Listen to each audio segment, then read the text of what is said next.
PJ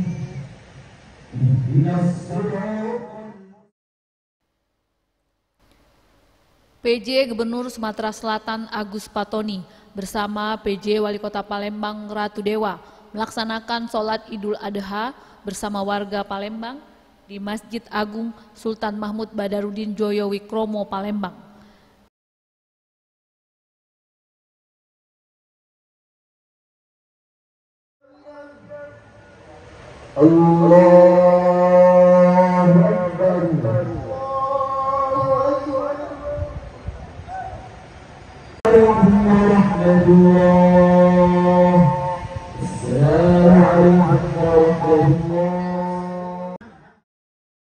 PJ Gubernur Sumatera Selatan Agus Patoni menyampaikan, pemerintah Provinsi Sumatera Selatan, pemerintah Kabupaten dan Kota se-Sumatera Selatan, BUMD, BUMN, serta para pegawai Pemprov Sumsel menyerahkan bantuan kurban.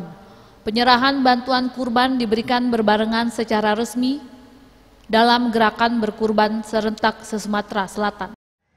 Alhamdulillah, seluruh umat Islam di seluruh dunia, termasuk di Sumatera Selatan, melaksanakan bersama-sama sholat Idul Adha dan juga sekaligus kita melaksanakan kurban.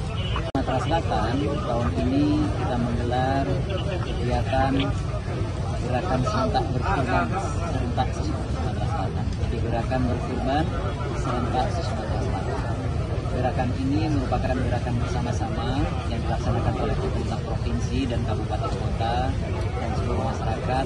Pelaksanaannya dilaksanakan bersama di jumlah musola dan pondok pesantren itu lebih dari 16.000. Artinya begitu banyak hari ini hewan kurban yang disembelih kemudian dibagikan kepada masyarakat sehingga kebersamaan di antara kita begitu terasa.